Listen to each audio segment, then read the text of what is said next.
Hi friends, this is my first video. நான் நியூவா YouTube channel start பண்ணியிருக்கேன். எல்லாரும் எனக்கு சப்போர்ட் பண்ணுங்கள்.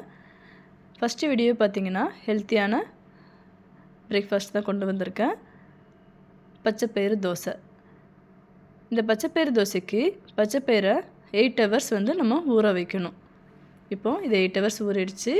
இதில் நம்ம என்ன ஆட் பண்ணணும்னா மிளகாய், இஞ்சி, பட்டை, சீரகம், தேவையான அளவு உப்பு இதெல்லாம் சேர்த்து பச்சைப்பயிரை போட்டு நம்ம மிக்சியில் அரைச்சிட்டு வந்துடலாம்.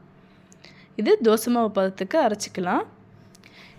இந்த பச்சைப்பயிரில் பார்த்திங்கன்னா அதிக அளவு புரோட்டீன் இருக்குது, அப்புறம் இரும்புச்சத்து அதிகமாக இருக்குது. இது குழந்தைங்கள்லேருந்து பெரியவங்க வரைக்கும் எல்லாருமே சாப்பிட்லாம். இது வந்து ஈஸியாக டைஜஸ்ட் ஆகிற ஃபுட்டு தான்.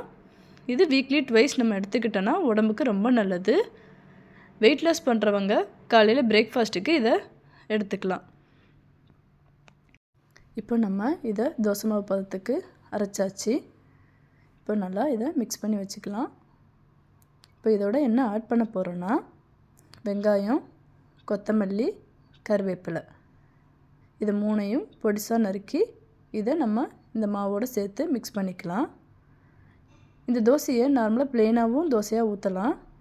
இது எதுக்காக ஆட் பண்ணுறோன்னா நம்ம பசங்க வந்து சாப்பிடும்போது கருவேப்பிலையை குழம்புல போடும்போதோ இல்லைனா காயில் நம்ம தாளிக்கும் போதோ அவங்க வந்து இதை தனியாக எடுத்து வச்சுருவாங்க. நம்ம இந்த தோசையோடு மிக்ஸ் பண்ணி கொடுத்தோன்னா அவங்க அதை சாப்பிட்ருவாங்க. இல்லைனா நம்ம கருவேப்பிலை பொடி அரைச்சி வச்சுருந்தோன்னா அந்த பொடியை நார்மலாக நம்ம எல்லா தோசைக்கும் அந்த பொடியை மிக்ஸ் பண்ணி தோசை ஊற்றி கொடுக்கலாம். இப்போ இதை நல்லா மிக்ஸ் பண்ணியாச்சு. இப்போ இது கொஞ்சம் கெட்டியாக இருந்துச்சுன்னா நம்ம கொஞ்சம் தண்ணி மிக்ஸ் பண்ணி தோசை மாவு பதத்துக்கு வச்சுக்கலாம். இப்போ தோசைக்கல்லை சூடு பண்ணிக்கலாம். தோசைக்கல் சூடாயிடுச்சு.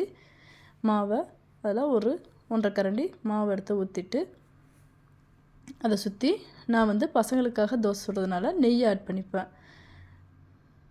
ஏன்னா நெய்யில் பார்த்திங்கன்னா குட் ஃபேட் இருக்குது.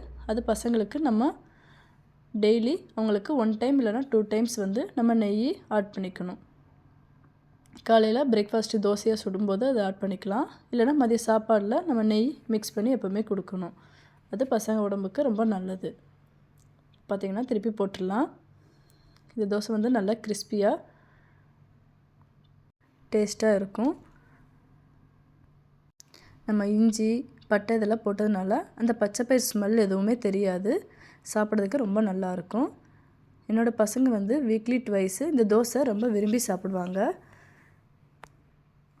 இப்போ இதுக்கு வந்து நான் தேங்காய் சட்னியும் தக்காளி சட்னியும் வச்சு பசங்களுக்கு கொடுக்க போகிறேன்.